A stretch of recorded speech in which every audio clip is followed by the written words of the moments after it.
8:00 pala ng umaga mga idol nang nagpunta ako dito kasi may nabalitaan akong ayuda kanya Angkas mga idol. So dali-dali na rin akong pumunta at hinanap ko rin kagad yung listahan kasi kailangan daw magpalista mga idol. At yan nga nakahabol ako mga idol, 202.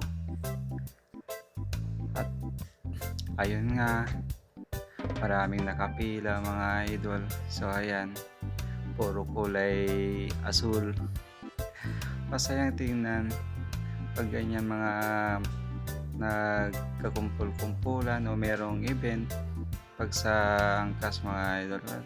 Parang dyan lang kami nagkikita-kita kahit di magkakakilala. Minsan makikita mo rin yung hindi mo kilala o matagal mo nang kilala na dyan lang kayo nagkita. At dyan mo rin makikita yung mga lagi mong kakulitan sa GC. Kung hanggang sa GC lang ba yung kakulitan, hanggang sa pagkikita na yan mga itang walang humpay. At yun nga, dito rin may pagpapatuloy mga kulitan na GC, kulitan sa totoo. Hanggang kailan yung kulitan nyo, kung hanggang magkakilala pa ba kayo, may ayuda sa kulitan ng GC na yan. So ayan, kanya-kanyang pila at yan nga naka-ready na yung unang batch mga idol. 200 people yung unang batch mga idol. So ayan nga, nagsisimula nagbigayan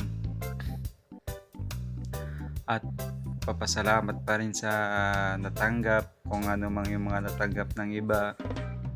Kahit hindi pare-parehas, at least mayroong ding naibigay ni Angkas mga idol. At yan nga, galing pa daw sa bulsa ng mag-asawa sila Boss George mga idol yung naibigay na ayuda. So ayan, may nakapila pa rin dyan na kahit masakit na yung makatikim lang ng ayuda mga idol. Yan yung first batch mga idol, 200 katao.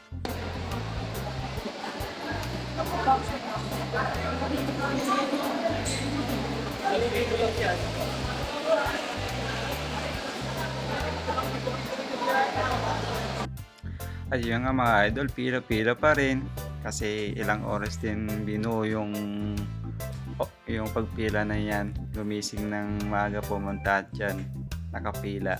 Nakapicturan pa natin si Boss George at kanyang asawa mga idol, and isa rin si Idol.